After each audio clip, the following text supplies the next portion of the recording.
Hello friends, welcome to Mantra video Vidya series. मेरा नाम है रामा।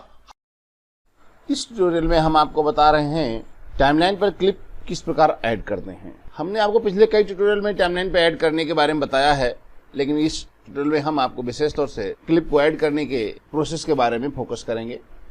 जैसा कि हमने आपको पिछले ट्यूटोरियल में बताया रखे हैं, जैसा कि हमने आपको पिछले कई ट्यूटोरियल में बताया है, किसी भी क्लिप को टाइमलाइन पे लाने से पहले हम उसको सोर्स मॉनिटर में ओपन करते हैं।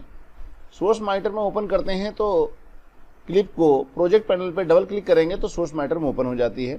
यहाँ पर मार्क इन मार्क आउट के लिए हम कीबोर्ड शॉर्टकट का प्रयोग करते हैं, या आई और ओ, इससे कि आपकी क्लिप एक पर्टिकुलर पार्ट सेलेक्ट हो जाता है। अब आती है टाइमलाइन पर ऐड करने की बारी।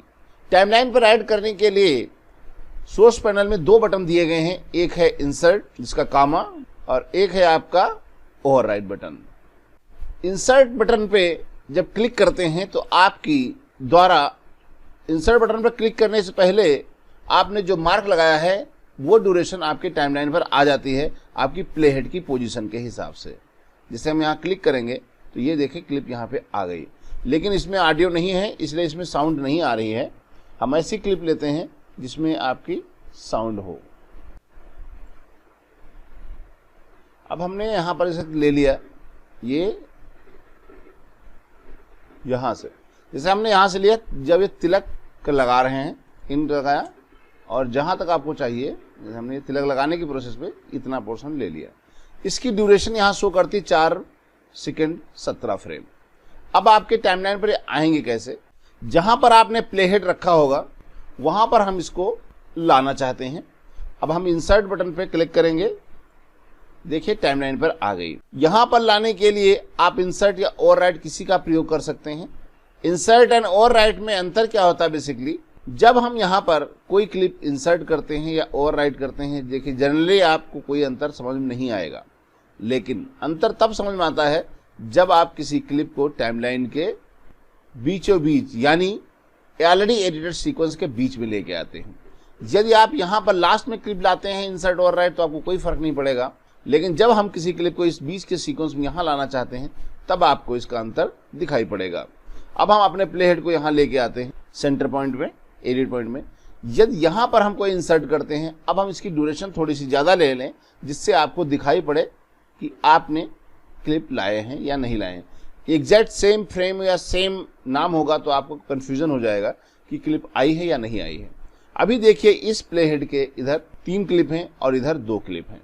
जैसे हम यहाँ पर इंसर्ट करेंगे तो अब आप देखिए यहाँ पर 6 क्लिप्स हो गई, 1 2 3 और 3 इधर, और जो ये क्लिप ऑटोमेटिक बीच में आई और आगे की जो क्लिप है उसने आगे की ओर और मूव हो गई, उतनी दूरी के लिए मूव हो गई जितनी दूरी आपने क्लिप यहाँ पर लेके आए हैं। अब हम इसको अंडू करते हैं। अब हम इसको ओवरराइट मोड में इसी क्लिप को लेकर आते हैं, तो अब आप देखिए क्या हो गया। अब इस क्लिप ने पहले से मौजूद क्लिप को उसने हटा दिया है। यानी जब हम इंसर्ट मोड में लेके आते हैं तो क्लिप आपके सीक्वेंस में जहां प्ले हेड है वहां आती है, लेकिन वहां पर मौजूद किसी क्लिप को डिलीट नहीं करती है। ऑटोमेटिक आगे की क्लिप को वो आगे की ओर मूव कर देती है, खुद उसके बीच में आ जाती है। लेकिन जब हम ओवरराइट करते हैं, ओवरराइट करते समय जब कोई क्लिप हम टाइमलाइन पर लाते हैं, प्ले हेड जिस लोकेशन पर होता है वहां पर वो क्लिप आती तो जरूर है, लेकिन उस ट्रैक पे पहले से मौजूद क्लिप को उतनी दूरी के लिए, जितनी दूरी की आप क्लिप लेके आ रहे हैं, वो सारी चीज़ें पहले की क्लिप को हटा देता है, जैसा कि ये यहाँ हो रहा है। अब यहाँ पर सारी क्लिप हट गई क्योंकि आने वाली क्लिप पहले मौजूद हुई क्लिप की ड्यूरेशन से ज़्यादा है। उम्मीद करता हूँ कि आपकी ये बात समझ में आ गई है। वैसे हम अभी हर लगभग जब कोई बात आती रहेगी हम आपको समझाते रहेंगे इंसर्ट एंड ओवरराइट मोड क्या है। इसके अलावा आप ये जो बटन आपको यहाँ पर दिए गए insert button and overwrite button, ये ऑप्शन आप चाहें तो क्लिप में जाकर के यहाँ इंसर्ट या ओवरराइट ऑप्शन से यूटिलाइज कर सकते हैं। यदि आप किसी कारणवश आपके सोर्स पैनल में वो बटन दिखाई नहीं पड़ रहे हैं तो आप यहाँ पर मेनू बार में क्लिप मेनू में जाएंगे, यहाँ पर इंसर्ट एंड ओवरराइट ऑप्शन का भी यूटिलाइज कर सकते हैं। इस ट्यूटोरियल में इतना ही। Thank you for watching. तो आप हमारे साथ बने रहिए, देखते रहिए, सीखते रहिए, और अगले वीडियो तक रामा की राम राम।